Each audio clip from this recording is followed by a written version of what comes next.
Hello बच्चों, कैसे हैं आप सब।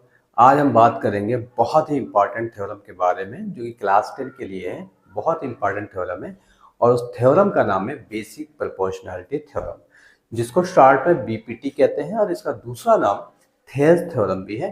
तो आइए देखते हैं कि इसका स्टेटमेंट क्या है। स्टेटमेंट ये है कि if a line is drawn parallel to one side of a triangle to intersect the other two sides in distinct points, then the other two sides are divided in the same ratio. Okay, तो ये theorem का statement लिखा हुआ है।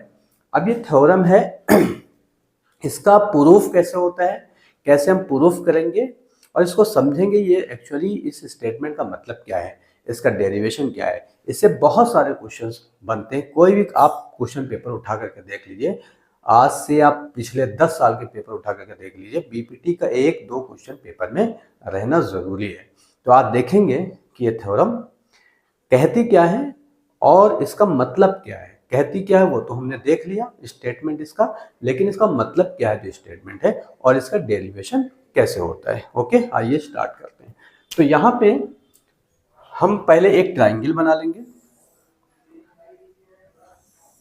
Suppose ये हमारे पास एक triangle है, इसका कोई हम नाम दे देते हैं। मान लीजिए इस ट्राइंगल का हमने नाम दे दिया ABC। ओके, तो स्टेटमेंट की तरफ चलेंगे। स्टेटमेंट कहता है if a line is drawn parallel to one side of a triangle. ये ट्राइंगल है, इस ट्राइंगल के किसी एक साइड के पैरेलल अगर एक लाइन ड्रॉ की जाए, ये वाली साइड सपोज हम लेते हैं, इस साइड के अगर हम पैरेलल एक लाइन ड्रॉ कर दें, एक लाइन इस तरह से पैरेलल ड्रॉ कर लेते हैं, ये हमने लाइन ड्रॉ कर दी इस साइड के पैरेलल, और मान लेते हैं कि ये जो लाइन है ये अदर टू साइड्स को डिस्टिंक्ट पॉइंट में इंटरसेक्ट करती है। यहाँ पे कहती है ये स्टेटमेंट, ये कहता है कि if a line is drawn parallel to one side of a triangle to intersect other two sides at distinct points. तो इसके हमने पैरेलल ये लाइन ड्रा कर ली और ये लाइन इन दो अदर लाइंस को क्या करती है, अदर टू साइड्स को क्या करती है, टू डिस्टिंक्ट पॉइंट पे इंटरसेक्ट करती है। तो हम मान लेते हैं कि ये वाला पॉइंट डी है और ये वाला पॉइंट ई है। यहाँ पे इस लाइन ने इन दो साइड्स को इंटरसेक्ट किया है। ठीक, तो आगे ये कहती है the other two sides are divided in the same ratio. इसका मतलब क्या है, इसका मतलब ये है कि ये जो दो साइड्स हैं ए बी और ए सी, ये सेम रेशो में डिवाइड होंगी। That means A upon E B equal to A D upon D C. मतलब ए और ई बी का रेशो ए डी और डी सी के रेशो के इक्वल होगा। दैट मीन्स कि A upon E B equal to A D upon D C होगा। ओके, तो हम करते क्या हैं, इसको हम प्रूफ करेंगे कि ये कैसे हैं, ये जो स्टेटमेंट है वो क्या कहता है और इसको हम कैसे प्रूफ करेंगे। तो हमारे पास गिवन क्या है, गिवन में हमारे पास ट्राइंगल है, ट्राइंगल ए बी सी है। ओके, इसमें ई डी क्या है, ई डी पैरेलल है बी सी के, ये हमें गिवन है। प्रूफ हमें क्या करना है, टू प्रूफ उदाहरण लिख लेते हैं ताकि ये दिखाई पड़े। टू प्रूफ, हमें प्रूफ क्या करना है, हमें प्रूफ करना है A E upon E B equal to A D upon D C. A E upon E B equal to A D upon D C, ये हमें प्रूफ करना है। ओके, अब इसमें हम क्या करेंगे, इसमें हम कुछ कंस्ट्रक्शन कर लेंगे। हम ये करेंगे कि ये पॉइंट ई को डी से ज्वाइन कर देंगे। ओके, पॉइंट ई को सी से ज्वाइन कर देंगे। यहाँ से एक परपेंडिकुलर ड्रा कर लेंगे पॉइंट डी से यहाँ पर, इसका नाम हम दे देते हैं सपोज एम है, और एक परपेंडिकुलर ई से ड्रा कर देते हैं इस साइड ए सी के ऊपर, इसका नाम हम दे देते हैं एम। ये सारे कंस्ट्रक्शन कर लेंगे। अब देखेंगे हम इसको प्रूफ करेंगे कैसे। ओके, तो हम देखेंगे प्रूफ करना कैसे। तो सबसे पहले हम क्या करेंगे, हमें यहाँ पे एक ट्राइंगल ऊपर की तरफ दिख रहा है ए ई डी, ये वाला ट्राइंगल लेंगे, इसका एरिया फाइंड कर लेंगे। तो area of triangle A E D, ये फाइंड करेंगे। और आप जानते हैं कि एरिया ऑफ ट्राइंगल का फार्मूला होता है 1/2 बेस इंटू हाइट। ओके, तो ये बन जाएगा 1/2 इंटू बेस। अगर हम इसका ए ही लेंगे, बेस अगर हम ए ही लेते हैं तो इसके ऊपर जो परपेंडिकुलर है वो क्या है, वो है डीएम। बेस ए ही लेंगे तो परपेंडिकुलर हमें मिलेगा डीएम, तो ए ई इंटू डीएम हो जाएगा। इसी तरह से अगर हम इसी ट्राइंगल का एरिया फाइंड करें और बेस ए डी लेंगे तो परपेंडिकुलर ई एन हो जाएगा। तो अगेन हम इसी का एरिया फाइंड कर लेंगे, ए ई डी का ही, ये हो जाएगा 1/2 इंटू बेस हो जाएगा ए डी, बेस हो जाएगा ए डी और परपेंडिकुलर हो जाएगा ई एन। ओके, ये फाइंड कर लेंगे। इसके बाद हम देखेंगे कि यहाँ पे ये जब हमने लाइन ये ज्वाइन कर दी, यानी इन पॉइंट्स को बी और डी को ज्वाइन कर दिया, ई और सी को ज्वाइन कर दिया, तो हमारे पास और ट्रायंगल बन गए। एक ट्रायंगल ई डी बी बन गया और एक ट्रायंगल ई डी सी बन गया। इन दोनों ट्रायंगल का भी एरिया फाइंड करेंगे। तो हम यहाँ पे फाइंड करेंगे area of triangle E D B का। तो ई डी बी इक्वल हो जाएगा 1/2 इंटू ई डी बी का एरिया फाइंड कर रहे हैं। ओके, इसका बेस हमें क्या लेना है, बीई लेना है। बी क्यों लेना है, क्योंकि हमें यहाँ पे बी लाना है। ठीक है, हमें जो प्रूफ करना है बी लाना है, इसलिए हम इसका बेस लेंगे बीई। तो बेस लेंगे इसका बीई, तो बी के ऊपर परपेंडिकुलर क्या होगा, इसके ऊपर परपेंडिकुलर क्या होगा, इसके ऊपर परपेंडिकुलर होगा डीएम। अब ये डीएम परपेंडिकुलर क्यों होगा, इसमें बहुत कंफ्यूजन होता है। हम बेस ले रहे हैं यहाँ बीई और परपेंडिकुलर यहाँ बाहर जा रहा है। तो बच्चों होता ऐसा है कि जब ट्राइंगल ऑब्ट्यूज ट्राइंगल होता है तो उसका परपेंडिकुलर बाहर जाता है। यहाँ पे समझिए, जैसे मान लीजिए कि ये हमारे पास एक ट्राइंगल है, यहाँ से अगर हमें परपेंडिकुलर ड्रा करना है इस साइड के ऊपर, तो परपेंडिकुलर कहाँ जाएगा, ये बाहर जाएगा। उसी तरह से ये वाला जो ट्राइंगल बना है बी ई डी, ये ट्राइंगल एक ऑब्ट्यूज ट्राइंगल है। बी ई डी ये वाला एंगल ऑब्ट्यूज एंगल है, इसलिए इस साइड के ऊपर जो परपेंडिकुलर जाएगा वो बाहर जाएगा। ओके, यहाँ पे प्रॉब्लम होती है। बाकी इस थ्योरम में कोई ऐसा फैक्ट नहीं, कोई ऐसा मतलब वो नहीं है कि हम इसको सॉल्व ना कर पाए, यानी प्रूफ ना कर पाए। बस यहाँ पे प्रॉब्लम होती है। तो यहाँ पे जब भी हम ये साइड बी लेंगे तो हमारे पास परपेंडिकुलर बनेगा डीएम, तो बी इंटू डीएम आ जाएगा। ओके, फिर एरिया हम इस वाले का फाइंड करेंगे ई डी सी का। तो triangle E D C, triangle E D C, ये हो जाएगा 1/2। बेस हमें लेना होगा D C, because D C हमें यहाँ पे लाना है, डी सी लेंगे। अब बेस डी सी लेंगे तो इसके ऊपर परपेंडिकुलर क्या होगा, परपेंडिकुलर इसका ई एन हो जाएगा, बिल्कुल उसी तरह से जैसे कि उसके अंदर हुआ था। ठीक, ये हो गया। अब हम क्या करेंगे, अब हम रेशो निकालेंगे। किसका किसका निकालेंगे हम रेशो, अब हम निकालेंगे एरिया ऑफ ट्राइंगल, ये लिख लेते हैं A E D upon area of triangle. अब हम ए ई डी ले रहे हैं, इसमें डीएम आ रहा है और इसमें भी डीएम आ रहा है, तो हमें इसका और इसका रेशो लेना होगा। ठीक, डीएम डीएम जिसमें आ रहा है और ई एन जिसमें आ रहा है, उनका रेशो लेना होगा।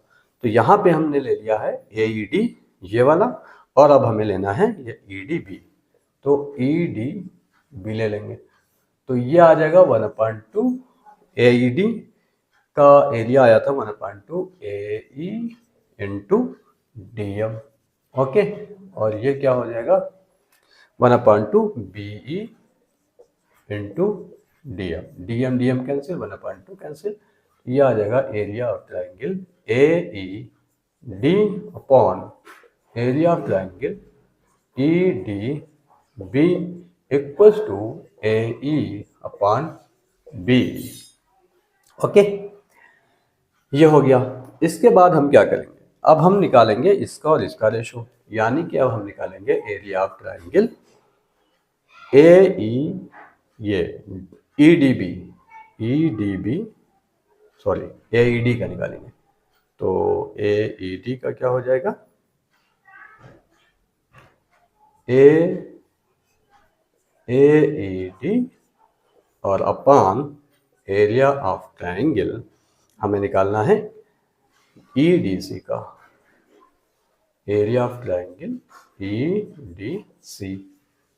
तो AED का यहाँ पे क्या आया है, यहाँ पे आया है 1/2 इंटू AD इंटू EN।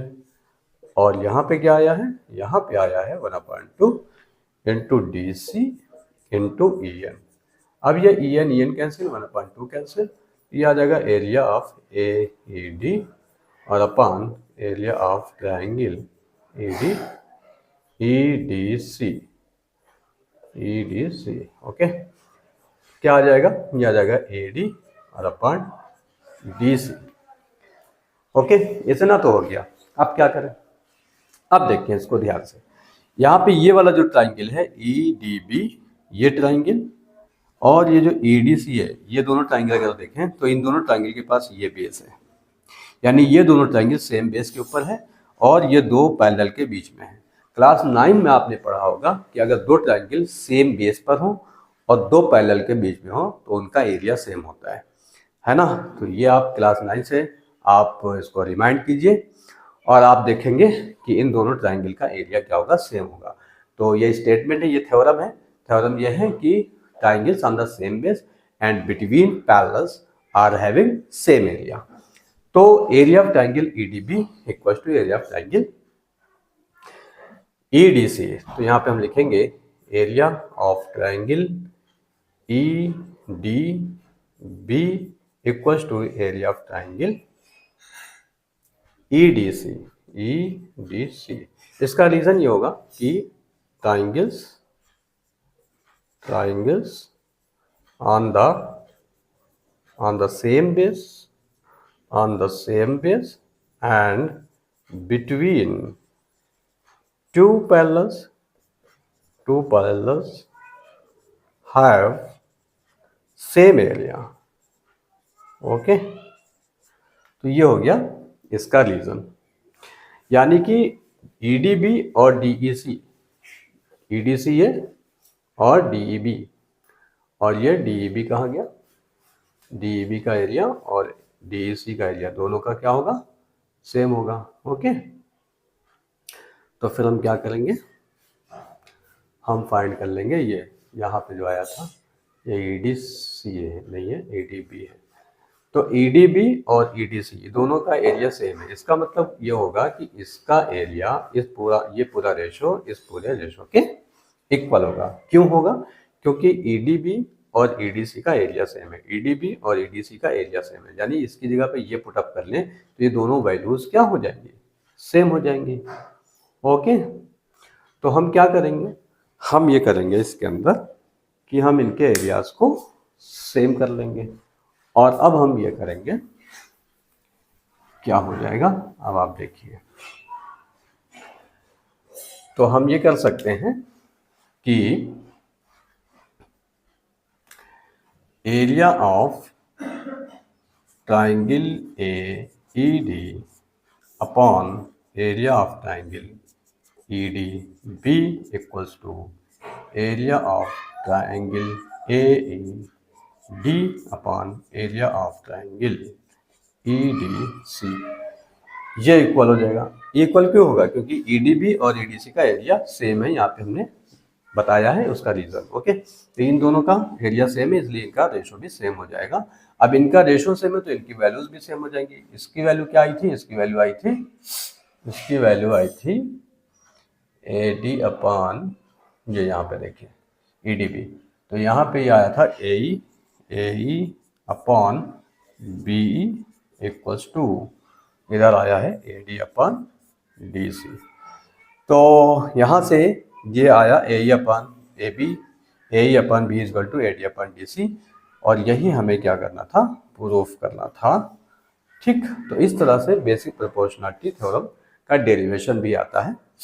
तो इसको कैसे प्रूफ करेंगे ये हमने बहुत डिटेल में आपको बता दिया है। इसको आप देख लीजिएगा, पढ़ लीजिएगा, समझ लीजिएगा, और कोई कंफ्यूजन होगा तो आप हमें कमेंट में पूछ सकते हैं। ओके, मैं आपकी कमेंट्स को देख करके जो भी आपकी कंफ्यूजन हैं उनको दूर करूँगा। तो ये एक बहुत इम्पॉर्टेंट थ्योरम थी, इसका आज हमने डिस्कशन किया। नेक्स्ट वीडियो में हम मिलेंगे इसके कुछ क्वेश्चंस लेकर के। ओके।